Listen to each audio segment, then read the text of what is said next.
All right, guys, quick update. This is the armrest for a Solstice Saturn Sky Opal GT. I've coated it in ASA slurry, which is acetone and ASA. I put plasti staples in there, and then I used carbon fiber epoxy that was dated, just because I had extra. I want to reinforce it, and I'm about to fill it in with ASA and stuff like that. But just kind of wanted to update you guys. Everything was prepped horribly. There was no prep. The only problem that happened was a huge bubble formed here, and here on the deep concave areas, a big bubble formed, and I didn't pop it, so it didn't adhere well.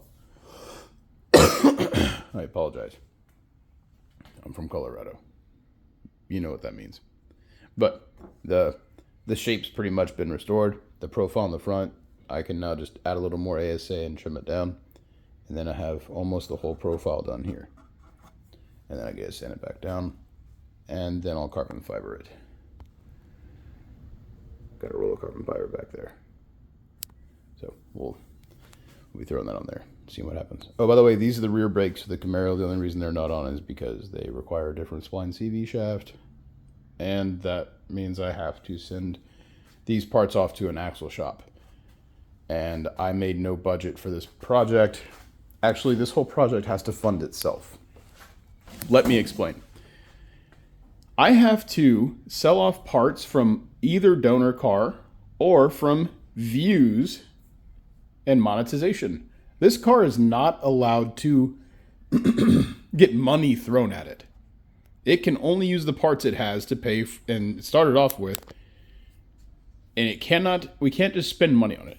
It can't just be like, oh, we have a budget of 10 grand. No, the budget's zero. This car can't cost anything.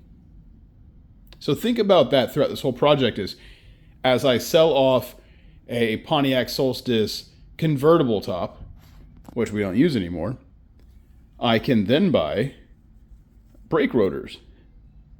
As we sell off Pontiac Solstice doors, then I buy 3D filament.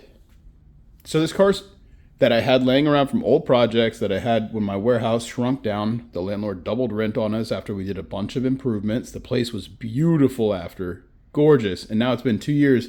And because she's asking so much, no one has rented there. And she also hits people with hidden fees, by the way. You don't want that. Stay away from 301 Mecca.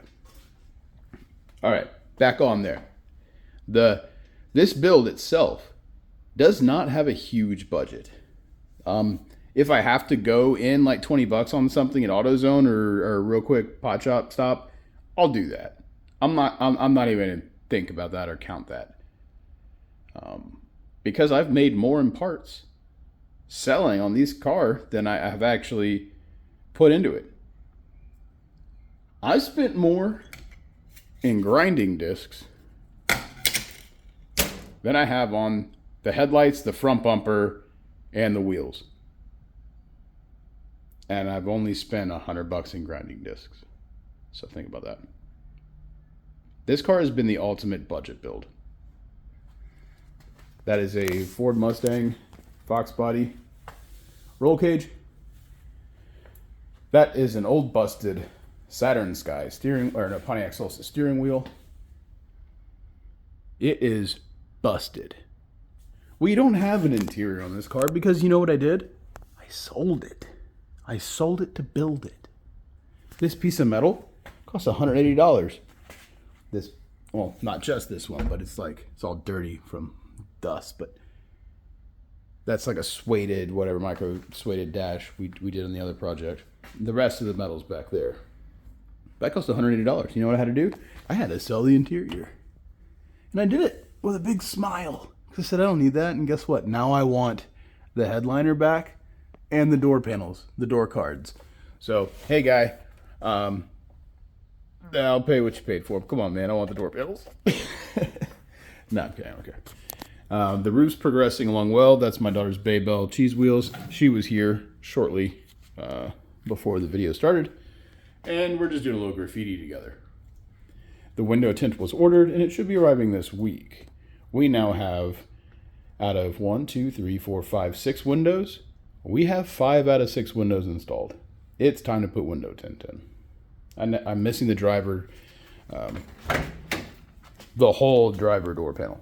It's got this whole like tin can. Watch this, watch this. It weighs nothing. People are terrified of this car. That is going back in there. And it's gonna have, yeah, that's right, power windows. Why? I don't know, just cause. Also, when you gotta carry a welding tank in the back of a Silverado, you make one of these. So you just ratchet strap, sponge, and 2 2x4s, and it locks it into a skid, whatever, and it just won't go nowhere. There you go. Act up. Which, by the way, today, while I was moving the 3D printer, see, we're getting the 3D printer back online. Now we got enough projects backed up. But the 3D printer knocked over the welding tank back here because it bumped into everything. When that thing fell, my heart and time stopped. I felt like Quicksilver on day